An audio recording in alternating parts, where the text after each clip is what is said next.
అందరికీ నమస్కారం. Welcome to my channel. ఈ వీడియోలో ఏపీలో వర్క్ ఫ్రమ్ హోమ్ అప్లై చేసిన వారిలో వీరికి సర్వే అయితే ప్రారంభమైందండి.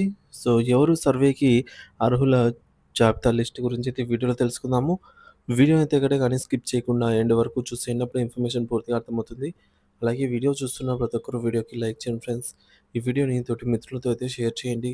కొత్తగా చూస్తున్నవారు ఇంకా ఎవరైనా సబ్స్క్రైబ్ చేసుకోకుంటే వెంటనే మన ఛానల్‌ని సబ్స్క్రైబ్ చేసుకోండి. దీని ద్వారా నేను చేసే లేటెస్ట్ వీడియోస్ అన్నీ మీ వరకు రీచ్ అవుతాయి. ఇంకా ఆలస్యం చేయకుండా వివరాల్లోకైతే వెళ్ళిపోదాము.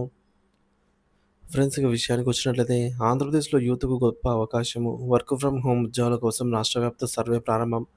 విషయం ఏంటంటే రాష్ట్రంలోని నిరుద్యోగ మరియు విద్యావంతులైనటువంటి యువత నైపుణ్యాలను గుర్తించి వారికి భవిష్యత్తులో ఇలా ఇంటి నుంచే పని అనగా వర్క్ ఫ్రమ్ హోమ్ అవకాశాలు కల్పించే లక్ష్యంతో ఆంధ్రప్రదేశ్ ప్రభుత్వం ఒక బహుత్తర సర్వేను ప్రారంభించింది.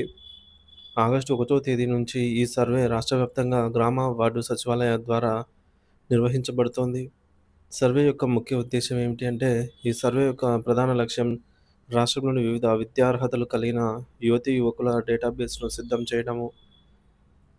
వారి నైపుణ్యాలు, విద్యార్హతలు మరియు ఆసక్తులను నమోదు చేసుకోవడము. ఈ సమాచారం ఆధారంగా భవిష్యత్తులో వివిధ కంపెనీలతో ఒప్పందాలు కుదుర్చుకొని రాష్ట్ర యువతకు వారి సొంత ఊరు నుండే ఉద్యోగ, ఉపాధి అవకాశాలు కల్పించడం. ఇది నైపుణ్యానికి, అవకాశానికి మధ్య వారధిగా నిలిచే ఒక కీలకమైన ప్రక్రియ. ఈ సర్వే ఎవరి కోసం అంటే, ప్రభుత్వ రికార్డుల ప్రకారం కనీస అర్హత, విద్యా అర్హత 10వ తరగతి ఎస్ఎస్సి మరియు ఆ పైబడినటువంటి ITI, diploma, degree, post graduation, PG వరకు కూడా అప్లై చేయొచ్చు. ఇటువంటి కోర్సులు పూర్తి చేసిన వారికి లక్ష్యంగా చేసుకొని ఈ సర్వే నిర్వహిస్తున్నారు. మీ పేరు జాబితాలో ఉందో లేదో తెలుసుకోవడానికి వెంటనే మీ సచివాలయాన్ని అయితే మీరు సంప్రదించండి. సర్వేకు వెళ్ళే ముందు సిద్ధం చేసుకోవాల్సినవి: సర్వే ప్రక్రియ వేగంగా, సజావుగా పూర్తి కావడానికి సచివాలయానికి వెళ్ళే ముందే దయచేసి కొన్ని వివరాలను అయితే ముందుగా పత్రాలను సిద్ధంగా ఉంచుకోండి. మొదటిది వ్యక్తిగత ధృవీకరణ ఆధార్ కార్డు. ఆధార్‌కు లింక్ అయిన మీ మొబైల్ నంబర్‌కు ఓటీపీ కోసం. రెండోది మీ వ్యక్తిగత ఈమెయిల్ ఐడీ. దీన్ని కూడా ఓటీపీ కోసం అయితే వాడతారనమాట. ఓటీపీ వస్తుంది. బయోమెట్రిక్ లేదా ఫేస్ రికగ్నిషన్ కోసం సర్వే చేయించుకునే వ్యక్తి తప్పనిసరిగా హాజరైతే కావాలి. రెండోది సంబంధిత పత్రాలు, ఒరిజినల్స్ లేదా స్పష్టమైన ఫోటోలు. మీరు పూర్తి చేసిన అన్ని కోర్సులు SSC, inter, diploma, degree etcetera original సర్టిఫికేట్లు, ప్రతి కోర్సులో మీకు వచ్చిన మార్కులు లేదా సీజీపీఏ ఆర్ జీపీఏ వివరాలు, ప్రతి కోర్సు పూర్తి చేసిన సంవత్సరము, మీరు చదువుకుంటున్న కళాశాల లేదా విద్యాసంస్థ పేరు, చిరునామా, వీటన్నిటిని కూడా ఆహ్, ఈ డీటెయిల్స్ అన్నీ కూడా సమర్పించాల్సి ఉంటుంది. సర్వే ప్రక్రియ ఎలా జరుగుతుందంటే, మీరు మీ సచివాలయానికి వెళ్ళిన తర్వాత అక్కడ సిబ్బంది, డిజిటల్ అసిస్టెంట్ లేదా వాలంటీర్ వారి యొక్క జీఎస్‌డబ్ల్యూఎస్ ఎంప్లాయీ యాప్‌లో సర్వేనైతే ప్రారంభిస్తారు. ముందుగా మీ ఆధార్ నంబర్ ఎంటర్ చేసి ఓటీపీ లేదా బయోమెట్రిక్ లేదా ఫేస్ రికగ్నిషన్ ద్వారా మిమ్మల్ని గుర్తిస్తారు. ఆ తర్వాత క్రింది ప్రశ్నలు అడిగి వివరాలను నమోదు చేస్తారు.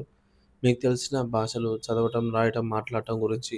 అలాగే మీకు మీ అత్యధిక విద్యార్హత మరియు దానిలో స్పెషలైజేషను, బీకామ్ కంప్యూటర్స్ అట్లా సాధించిన మార్కుల శాతం లేదా జీపీఏని, కోర్సు ఉత్తీర్ణత సంవత్సరము అంటే పాస్డ్ అవుట్ ఇయరు, సంబంధిత సర్టిఫికేట్‌ను స్కాన్ చేసి లేదా ఫోటో తీసి అప్‌లోడ్ చేస్తారు. ఒకవేళ మీకు ఒకటి కంటే ఎక్కువ విద్యార్హతలు ఉండి, డిగ్రీ తర్వాత పీజీ, ఆ తర్వాత వివరాలను కూడా అదనంగా నమోదు చేసే అవకాశం అయితే ఉంది. ఈ సర్వే ఎందుకు అంత ముఖ్యం? ఇది సీరియస్ విషయమా అంటే, అవును, ప్రభుత్వం ఈ సర్వేను అత్యంత సీరియస్‌గా పరిగణిస్తుంది. ఇది కేవలం సమాచార సేకరణ కాదు, మీ భవిష్యత్తుకు పునాది వేసే ప్రక్రియ. ఎవరైతే ఈ సర్వేలో తమ వివరాలను స్పష్టంగా సరిగ్గా నమోదు చేసుకుంటారో, వారి నైపుణ్యాలకు సరిపోయే వర్క్ ఫ్రమ్ హోమ్ అవకాశాలను ప్రభుత్వం నేరుగా కల్పించే అవకాశం ఉంది. కాబట్టి సర్వే చేయించుకునేటప్పుడే సిబ్బంది పక్కనే ఉండి మీ వివరాలన్నీ సరిగ్గా నమోదవుతున్నాయా లేదా ఒకటికి 2 సార్లయితే సరిచూసుకోండి. ఈ ఒక్క సర్వే భవిష్యత్తులో మీ ఇంటి వద్దకే జీవనోపాధి తెచ్చిపెట్టే సువర్ణ అవకాశం కావచ్చు. కాబట్టి ఏమాత్రం ఆలస్యం చేయకుండా ఈ అవకాశాన్ని సద్వినియోగం చేసుకోండి. వెంటనే మీ సచివాలయానికైతే సంబంధిత డాక్యుమెంట్స్ తీసుకొని సంప్రదించండి.